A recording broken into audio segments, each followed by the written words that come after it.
கோவை முருகன்பதி மலை கிராம மக்கள் பயன்படுத்தி வந்த மயானத்தை அகற்ற வந்த தனியார் பொக்லைன் இயந்திரம் சிறைப்பிடிக்கப்பட்டது. கோவை மாவுத்தம்பதி ஊராட்சியில் உள்ள முருகன்பதி மலை கிராமத்தில் சுமார் 100 குடும்பங்கள் காலம் காலமாக வாழ்ந்து வருகின்றனர்.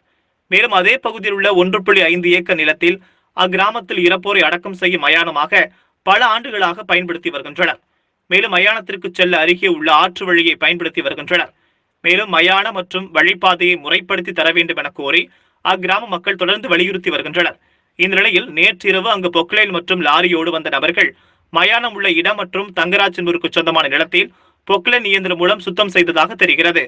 இதை கண்ட கிராம மக்கள் பணிகளை தடுத்து நிறுத்தினர். மேலும் அரசு அதிகாரிகளுக்கு தகவல் அளித்தனர். இதனிடையே லாரியில் பொக்லைன் இயந்திரத்தை ஏற்றிக்கொண்டு வெளியேற முயன்ற ஓட்டுநரை கிராம மக்கள் சிறைப்பிடித்து நிறுத்தியதால் பரபரப்பு ஏற்பட்டது. மாவுத்தம்பதி ஊராட்சி 3வது வார்டு உறுப்பினர் சுதாகர் பேசுகிறேன்.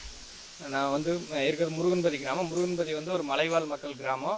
இங்கே ஒரு 100க்கும் மேற்பட்ட மலைவாழ் மக்கள் இருக்காங்க.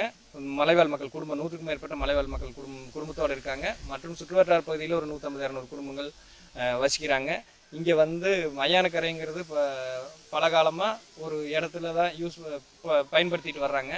அந்த இடம் இப்போ இடையில தனியாருக்கு சொந்தமானது அப்படின்னு சொல்லி போட்டு தனிநபருக்கு சொந்தமானதுன்னு அதைய ஆக்கிரமிப்பு பண்ணிட்டு இருக்காங்க.